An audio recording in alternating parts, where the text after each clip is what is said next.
Oke, kita akan lanjutkan. Kalau dari segi hukum begitu, apa yang akan terjadi karena kasus ini sudah berlangsung cukup lama, 28 hari, Bang? Saya pertama tentu saya ingin mengutip dulu nih ya, karena tadi kan saya tagline-nya tuh adil kan. Ya kan tadi ada transparan dan apa tadi banyak berbagai macam lah. Saya merujuk kepada karena saya tentu seorang yang beragama Islam dan saya yakini di surat Al-Maidah ya. Kalau ayatnya panjang nanti saya baca artinya saja.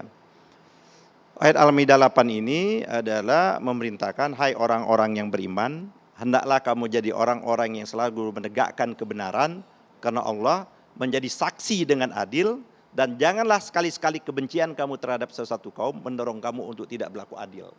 Ya, prinsip Al-Quran itu, prinsip Islam itu untuk berlaku adil. Nah sebenarnya kasus ini saya menjadi anggota DPR itu 3 kali saya mengalami penggantian Kapolri. Jadi saya bertemu dengan 3 Kapolri. Kapolri yang pertama saya bertemu itu transisi antara Pak B. Hadi dengan sebelumnya, saya lupa dulu nama sebelumnya siapa ya. Enggak, terus yang kedua adalah Pak Timur Pradopo, yang ketiga adalah Pak Tarman. Dan kasus-kasus polisi yang dihadapi lebih berat dari yang ini, seperti itu. Kita kenalkan kasus Cicak Buaya 1, Cicak Buaya 2, kasus Karkorlantas dan lain sebagainya. 2 institusi loh itu. Artinya harusnya ini bisa lebih cepat diproses. Menurut saya kenapa? Ini kan juga Pak Susno Daji saya tonton juga di sini juga kan. Kan ini ada 2 kasus lah ya kita dianggapkan. Kasus yang pertama tadi adalah yang dugaan tadi yang sudah dikemukakan oleh dugaan tadi ya. Kita belum tahu juga apa benar atau tidak kan. Maka akan dibuktikan dengan bukti-bukti. Dan itu kan sudah dilaporkan juga. Silakan saja proses yang hukum yang harus kita hormati juga seperti itu. Yang kedua adalah kasus yang jelas sudah ada mayatnya. Ya kan sudah ada mayatnya dan mayatnya sudah dilakukan otopsi 2 kali. Sudah diperiksa beberapa saksi dan sudah ada yang mengakui. Kecuali belum ada yang mengakui. Sudah mengakui berada E. Terlepas nanti adalah unsurnya adalah pembelaan itu faktor kedua. Ya kan? Oleh karena itu menurut saya kalau kita ingin menegakkan ini proses hukumnya ya segera tetapkan saja tersangka berada E. Di proses pemeriksaan seperti itu. Kalau di dalam proses penyiksaan itu, penyidikan itu dan lain sebagainya, antara korelasi keterangan kan karena yang meninggal kan sudah tidak bisa bicara lagi. Ya. Tapi kan ada objek yang lain yang bisa mewakili yang meninggal dengan yang namanya saintifik itu. Itulah sedang dilakukan sekarang ini. Alat buktinya sudah cukup Bang untuk menetapkan tersangka? Cukup alat buktinya. Alat bukti itu 2 alat bukti. Ya kan? Dalam hal ini? 1 keterangan sudah ada. Sempurna itu keterangannya berada bahwa dia yang tembak-menembak itu dengan azas tadi adalah azas pembelaan. Nanti biarkanlah bukti apa betul memang azas untuk melakukan pembelaan dan sebagainya seperti itu. Tetapkan dia tersangka. Ya kan? Dari proses tersangka ini akan diperiksa. Sekarang kan belum ada proses judisial untuk menetapkan melanjutkan pemeriksaan itu.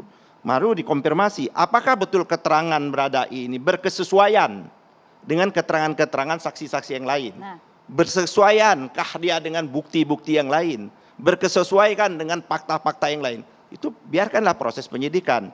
Nah kalau di tengah penyidikan itu dianggap bahwa memang tidak ada berkesesuaian apa yang disebut tadi, apakah ada konspirasi atau tidak konspirasi, berarti ini memang bisa dilanjutkan ke pengadilan menurut saya. Biarlah di pengadilan ada azasnya, karena penyidik tidak bisa dalam menghapuskan walaupun ada hak SP3.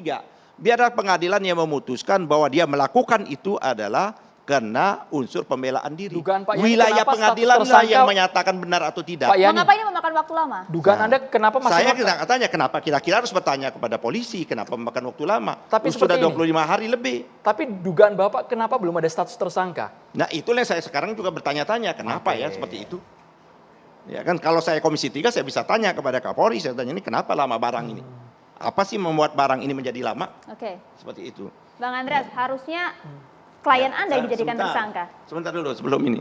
Oleh karenanya maka kita menghormati tersangka itu belum tentu salah kok. Kita mengandung azas praduga tak bersalah. Agar juga spekulasi menyatakannya pribadi ini bahwa salah atau tidak benar, uji di pengadilan. Itu salah satu instrumennya. Instrumennya untuk menyatakan benar atau tidak, salah atau benar, instrumennya satu-satunya adalah pengadilan.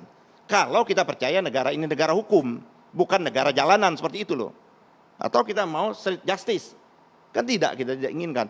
Pendukung sudah ada, Komnas HAM sudah juga bisa. Apa-apa yang dilakukan oleh Komnas HAM sudah melakukan pemeriksaan, ini bisa menjadi transfer nih kalau kayak bola. Ya kan, keterangan dari Komnas HAM bisa dijadikan juga petunjuk dan lain sebagainya. Menurut saya simpel ini. Kecuali kata Pak Susno, saya dengar juga ini mayat hanyut di tengah sungai, dan nggak tahu siapa nama mayatnya, nggak tahu ini jelas ada faktanya, ada saksinya. Sudah cukup ya? Supaya untuk membongkar juga, kalau apa betul ada konspirasi atau tidak konspirasi. Ini besar taruhannya kepada institusi kepolisian menurut saya. Saya kira, saya berharap kemarin sudah diotopsi, sudah ada yang lain sebagainya. Saya berharap ya sudah. Oke, kalau memang pelakunya tunggal ya pengadilan yang menyatakan pelaku tunggal. Nanti seperti tadi. Nanti bagaimana kliennya sohib saya ini untuk membela diri kan? Kan dia nggak mungkin bisa membela diri karena Ada pertimbangan apa Pak Yani? adanya keterangan-keterangan yang lain itu ngeri-ngeri sedap loh. Tadi saya ngeri-ngeri sedap itu yang apa yang dikemukakan oleh Bang Johnson tadi. Ya kan? Nah, kita ini sudah terbuka. Nggak bisa kita sembunyikan sesuatu. Harusnya sudah segera ada status tersangka itu. Apalagi tuh buat dokumen tuh. Coba tuh Bang Johnson tuh. Oke. Dokumen tim khusus itu apa? Kalau memang betul ada, menurut saya kalau ada tim khusus ini, saya menghimbau kepada kawan-kawan DPR ya, khususnya Komisi 3, begitu juga Komnas HAM ya kan, ini segera raker dan ditanyakan. Kalau ini ternyata ada indikasi-indikasi bisa dilakukan peninjauan ulang. Kenapa harus ada tim khusus di dalam institusi kepolisian? Sebelum data itu dibuka, boleh kita tanggapannya ke kuasa hukum Baradae, Bang? Boleh, mengenai status tersangka harusnya sudah disematkan pada Baradae, Pak Andreas. Ya, saya udah bilang tadi ya, artinya kami berharap dan kami percaya sama polisi nih. Kami nih ya, keluarga ini percaya sama polisi. Dan kalau kita bicara secara general, kita ya mungkin teman-teman yang lawyer bisa ngerti lah sama apa yang saya sampaikan ini. Bahwa pada saat kita juga pernah menjadi pelapor pasti. Melaporkan suatu, ya pada saat sekarang ini Bang Johnson sebagai pelapor. Saya pernah juga menjadi pelapor. Nah, pada saat kita melaporkan itu sebenarnya kita sedang mempercayakan hak kita juga di situ ya. Tapi ada hak orang lain juga. Nah, di mana kalau buat saya penetapan tersangka itu sepenuhnya adalah hak dari kepolisian. Ya, tapi kami berharap ya, sangat berharap proses hukum ini akan bisa dihentikan di proses penyidikan. Ya, artinya begini, biarkan saya selesai dulu. Tapi kalau misalnya ini pun harus seperti yang Bang Yani bilang, ya saya tetap percaya dan saya tidak mau berhenti percaya kepada kepolisian sekarang. Pada saat ya tidak menguntungkan klien saya akan tetap percaya karena itu satu-satunya tempat saya mencari keadilan. Nah, pada saat nanti kita pun harus ke pengadilan, apapun putusannya, yang pasti kami akan memberikan pembelaan yang maksimal. Apapun putusannya, saya akan tetap percaya kepada pengadilan kita. Jangan berhenti percaya sama polisi sekarang. Kalau misalnya kita selama ini mempercayakan semua kasus-kasus kita kepada pihak kepolisian. Pak Matiani. Bang. Yang pertama saya kira kasus ini kan bukan delik aduan. Ya kan, tanpa Bang Johnson melapor pun ini harusnya jalan. Dan ini bukan delik aduan. Ini adalah tindak pidana. Ya kan, ada yang meninggal, ada yang sudah mengaku. Terlepas bahwa azas pembelaan dan lain sebagainya itu nanti faktor pembelaan. Dan oleh karenanya maka menurut saya baru bisa dihentikan perkara ini, mau di SP3 ya jadikan dulu. Tingkatkan yang penyidikan tersangka, baru dibuat keluarkan SP3. Kalau sampai sekarang belum juga dikeluarkan, bagaimana mengeluarkan SP3 orang penyidikannya, tersangkanya juga belum ada. Kenapa ini saya kemukakan? Karena dari keterangan pihak kepolisian perkara ini sudah ditingkatkan. Dari penyelidikan ke penyidikan. Apa artinya? Bahwa jelas bahwa ini peristiwa pidana ini sudah terjadi. Pak Yani, Itu loh. ini ada semacam tirani etikat baik. Nah, ini teori saya dulu. Iya, jadi seolah-olah semuanya beretikat baik. Kalau prosedurnya ini salah, dakwaan bisa batal loh.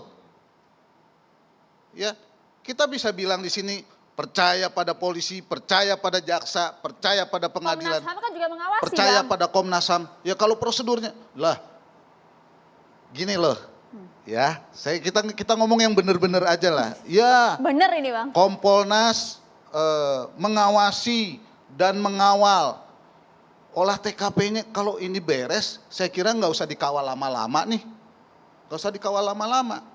Ngawal pengambil alihan kasus ini supaya ditarik ke Bareskrim aja lama-lama. Siapa yang ngawasin, siapa yang ngawal ini kalau kayak begini?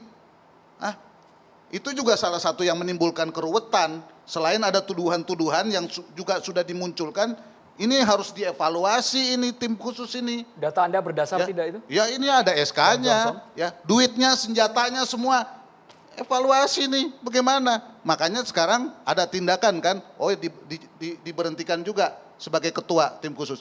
Ini semua nih yang terlibat ini yang katanya squad lama, squad baru nih ada di semua di sini nih. Ya. Ya ini daftar nama-nama siapa tim khusus itu. Ya. Dan bagaimana hubungannya? Ya saya ini Bang Johnson, saya apa ada korelasi dengan yang lain, peristiwa-peristiwa lain? oh ini tentu ada korelasinya misalnya yang saya jadi wilayahnya yang Pak saya ini terima loh. Nah, sekarang. ini Tapi nih. saya kan tidak enak kepada Nahot. Tapi kan posisi itu harusnya juga diselidiki oleh Komnas HAM. Pak Ahmad Taufan Damanik bisa komentar. Data-data yang mungkin masuk teori konspirasi sekarang itu. Harusnya kan juga dimiliki diperiksa? juga oleh Komnas HAM. Kita belum dapat tuh, tapi beberapa hal yang menurut kita misalnya tidak terlalu atau belum terlalu sesuai dengan prosedur yang semestinya, itu yang kita sampaikan. Tapi untuk sementara ini memang koordinasi kita dengan Menko Polhukam ya. Kadang-kadang ada juga wakil dari tim sus yang datang ke Komnas HAM dan kita sampaikan, termasuk misalnya di awal saja sudah kami sampaikan bahwa ini dimulai dari salah satu penyebabnya, tidak satu-satunya tapi salah satu penyebabnya adalah kesalahan komunikasi publik. Lihat aja sekarang kan. Siapa? Iya dari kepolisian harus kita akui bahwa misalnya pernyataan tentang peristiwa itu seperti apa kan kemudian terbantahkan dengan sekuen yang kami sampaikan. Tapi kan ada setuju dengan CCTV ini. itu kan Bang. Iya Setuju makanya dengan Bang artinya Damanik. kan orang bertanya tentang yang mana? akurasi mereka kan Saya gitu. setuju dengan Bang Damanik, kenapa kita nggak bisa menyalahkan spekulasi, persepsi, dan pandangan publik. Betul. Karena dari sejak awal ini ada masalah penjelasan ini seperti itu. Termasuk kritik saya terhadap Kompolnas. Gitu. Kompolnas itu pernyataan coba cek jejak digital. Apa yang dikemukakan oleh ketua harian ya, Ya. ketua harian Komnas HAM, Beni Mamutu, cek itu pernyataan Kompolnas. itu. Kompolnas, ya kan, cek itu. Kan itu juga sehingga menimbulkan persepsi namanya swasangka. Nggak bisa kita salahkan publik seperti itu. Bang Ahmad Tapi kan Yani saat ini menyinggung sudah soal mau- digital, boleh mungkin masuk sedikit teknis gimana? spesifik soal digital, soal CCTV. Sebenarnya sumber Komnas HAM ini murni dari kepolisian, timnya Iya semua tapi yang kita kan menyelidiki. punya tadi saya katakan Ini CCTV di mana saja, Pak Ahmad Taufan? dari mulai Magelang, tapi dia Oke. masih buat potongan-potongan. Makanya kami minta raw material karena ahli independen kami Sejauh ingin ini menguji. berarti apakah kemudian memang dari decoder? Ataukah kemudian diserahkan? iya. Dan kita minta raw material lebih lengkap. Jangan 20 sekuen itu saja, kita minta semua untuk kita uji oleh tim independen kita. Kalau saya tanya nih Pak Ketua, saya tadi juga ngomong sama penyidiknya, itu handphone, nih ngomong handphone nih bukan Yap, CCTV iya, ya, iya. karena itu kan dua tema yang berbeda. Handphone dari si korban itu T3 itu ada di mana? Sementara dari 3 handphone itu nomornya ada 4. Itu di mana? Betul. Seharusnya kan transparansi dan pertanggungjawaban. Menurut Pro Justisia itu SP2HP kan. Ini katanya diambil oleh Bareskrimnya. Iya. Terus siapa yang ngawasin ini semua? Belum bajunya, belum apa, belum celana Betul. yang menurut Susno harusnya udah disita, udah di ini, udah Pak di ini. Taufan. Gimana kalau prosedur ini belum Iya. ditempuh? Kira-kira Kan gimana Ketua? Minggu lalu mereka datang, mereka kasih seldam. Kita minta bukan seldamnya saja. Kalau seldam kan hanya menggambarkan si A ke si B ke C dan macam-macam. Jaring komunikasinya. Tapi isinya mana? Bang Kan Damanik, gitu kita minta. Kalau lihat tadi kan diminta dari Magelang kan, teknologi polisi itu kan lalu lintas kan udah canggih tuh. Betul. Kan kita juga menganggarkannya dulu itu. Sehingga kegiatan itu bisa terpantau. Betul. Mulai dari sana itu Itu terpantau, itu terpantau Udah ya. terpantau kan? Sampai mereka berhenti di rest area. Di mana-mana sekitar kan bisa lihat semua itu ya, Betul, gitu, sampai gitu. masuk ke rumah, Iya. ya. Nah. Kemudian kelihatan di situ. Jadi misalnya selama ini kan sempat tergambarkan seolah-olah Ya. Pak Perdi Sambo itu satu rombongan dengan mereka. Tapi temuan kita dari CCTV itu menunjukkan berbeda dan kemudian ada bukti lain. Tiket misalnya diberikan pada kita tiket bahwa memang dia berbeda kedatangannya. Jadi dalam soal itu clear misalnya. Sekarang kan yang saya katakan tadi, mereka kemudian bergerak ke rumah dinas. Pak Sambonya ke tempat lain. Setelah Oke, itu sudah clear. Nah, ini ruang sebenarnya TKP itu. fakta-fakta itu kan itu belum jadi alat bukti. Belum. Fakta-fakta itu kan ada namanya komunikasi, ada perilaku. Itulah wilayahnya nanti untuk menilai. Betul. Yang tadi teorinya Mbak menyatakan adalah seketika orang bisa melakukan seperti itu. Iya. Beliau bisa menilai dari segi psikologi. Ini kan perjalanan panjang tuh bisa dilihat tuh. Betul. Raut muka orang, keinginan orang seperti itu kan hasrat dan lain sebagainya. Iya, kan bisa dilihat itu. Nah, kalau dari rantaian-rantaian peristiwa itu sudah bisa digambarkan, baru bisa menyimpulkan kita seperti itu gitu loh. Nah, jadi menurut saya memang Ya kita harus menghargai dan menghormati. Terlalu dini juga adalah menyebabkan itu adalah akibat A. Karena ini belum diproses semuanya ini gitu loh. Apakah betul pernyataan itu bahwa ini ada dugaan tadi pelecehan seksual seperti itu? Oke, kita asumsinya ada dugaan. Apa yang menyebabkan? Kan saya nggak punya ahli. Yang ahli adalah beliau berdua. Bagaimana mereka menilai? Kan nggak bisa, Pak orang Yani. udah meninggal. Pak Yani. Jadi dilihat dari rangkaian peristiwa itu bisa dilihat Pak seperti Yani, itu. Pak kita Yani, tunggu ini ujungnya ada kasus olah ini TKP, seperti apa, Bang Johnson. ada yang ngelapor, Baik, itu loh Bang orangnya Johnson. ada di Kita situ nanti semua. tunggu Kok ini masih usut tuntas kasus begini-begini kematian aja? Brigadir J. Sesaat lagi Catatan Demokrasi akan segera kembali pemirsa.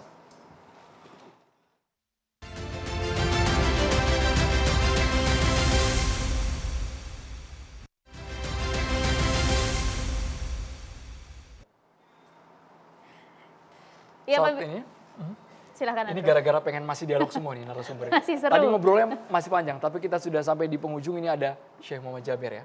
Mari. Assalamualaikum Syekh, silakan. السلام ورحمة الله وبركاته بسم الله الرحمن الرحيم السلام عليكم ورحمة الله وبركاته. Kami hormati, kami muliakan Bang Andrew, Kak Maria, bintang tamu semua, pemirsa TV One dimanapun Anda berada, semoga selalu dalam keadaan sehat walafiat, selalu diberi hidayat. Amin ya Rabbal Alamin. Seperti biasa, kalau Syekh Muhammad Jabir yang isi tidak terlibat dalam kejadian itu. Kenapa? Karena saya jujur saja tidak tahu media. Padahal sering isi di TV, tapi jarang nonton TV. Tapi insya Allah saya menyampaikan pesan-pesan yang penting sekali, yang tidak jauh dari kasus yang terjadi. Sebelumnya saya mengucapkan terima kasih kepada Catatan Demokrasi yang melibatkan para guru, ulama, yang menyampaikan pesan-pesan penting. Kenapa saya mengucapkan terima kasih? Karena tidak ada solusi dari setiap kejadian kecuali kita kembali ke agama Allah Subhanahu wa taala. Ini penting sekali. Karena itu pesan pertama untuk diri saya sendiri dan seluruh pemirsa. Utamakan agama. Utamakan ridha Allah Subhanahu wa taala. Karena kalau Anda tidak mengutamakan agama, tidak mengutamakan ridha Allah, Anda berada dalam kerugian yang besar dunia dan akhirat. Dan kerugian dunia itu ringan dibandingkan akhirat. Karena kerugian dunia masih ada kesempatan, masih ada waktu, bisa bangkit lagi, bisa berbaiki, bisa bertaubat. Tapi kerugian di akhirat, waktunya habis. Tidak ada kesempatan untuk berbaiki diri lagi. Karena itu utamakan agama, utamakan ridha Allah Subhanahu wa taala. Pesan yang kedua, ada seorang datang kepada Nabi Muhammad sallallahu alaihi wasallam, minta nasihat. Qala ya Rasulullah awsini, berikan wasiat kepada saya. Nabi sallallahu alaihi wasallam berkata, la taghdab, jangan marah. Beliau merasa wasiat itu singkat, hanya satu kalimat, la taghdab. Beliau minta nasihat lagi, ya Rasulullah awsini, minta lagi. Nabi sallallahu alaihi wasallam mengulangi lagi wasiat ini, la taghdab, jangan marah, sampai 3 kali. La taghdab, la taghdab, la taghdab. Jangan marah, jangan marah, jangan marah. Tak mungkin manusia itu tidak marah. Pasti setiap orang marah. Maksudnya apa jangan marah? Ketika marah, hati-hati. Usahakan memadamkan marah itu. Jangan sampai mengucapkan, melakukan hal yang akibatnya fatal. Menyesal nanti. Bisa menyakiti orang, menzalimi orang, bahkan membunuh seorang. Dosa terbesar, dosa pertama di dunia adalah seorang yang membunuh orang. Karena iri, karena sesuatu, langsung membunuh orang. Tidak boleh sama sekali. Alasan apapun, tidak boleh seorang membunuh orang atau menzalimi orang. Walaupun merasa dizalimi, walaupun merasa punya hak, tidak boleh. Harus mengambil jalur rasmi. Alhamdulillah kami berada di negara hukum, NKRI, Negara Republik Kesatuan Indonesia. Wajib kita mengambil jalur rasmi. Jangan merasa mampu, bisa, berkuasa mengambil haknya. Jangan. Ambil jalur rasmi. Kalau pemerintah mengambil keputusan, terima. Kalau belum puas, sabar. Sebenarnya kejadian ini kesempatan bagi para guru, ulama menyampaikan, menginformasi kepada seluruh masyarakat. Mengambil ilmu, manfaat dari kejadian itu. Laporkan, menunggu keputusan dari pemerintah. Tetap berusaha ikhtiar, menambil haknya. Tapi kalau belum dikembali haknya, sabar. Laporkan kepada Allah Subhanahu wa Ta'ala. Kalau belum puas di dunia, pasti di pengadilan besar di akhirat dikembali haknya. Jangan sampai setiap orang ingin menambil haknya di dunia. Kalau setiap orang ingin menambil haknya di dunia, berarti untuk apa ada hari akhir?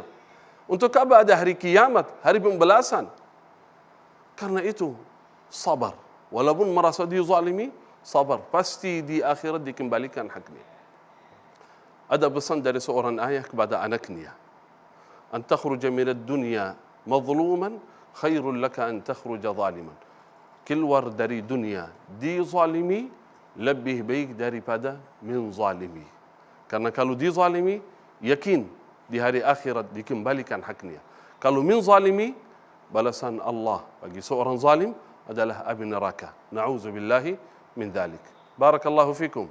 Itu saja dari saya, semoga bermanfaat. Assalamualaikum warahmatullahi wabarakatuh. Waalaikumsalam warahmatullahi wabarakatuh. Terima kasih banyak Syekh Muhammad Jabir, Bang Johnson Panjaitan, Pak Ahmad Yani, dan juga Mas Reza Indragiri. Ya, terima kasih Pak Taufan, terima kasih juga Mbak Zoya. Bang Andreas, terima kasih. Pemirsa, kita akan tunggu bagaimana kasus ini bergulir dengan transparan, cepat, dan akurat. Terima kasih atas perhatian Anda. Saya Maria Segaf. Dan saya Andromeda Mercury. Selamat malam, sampai jumpa.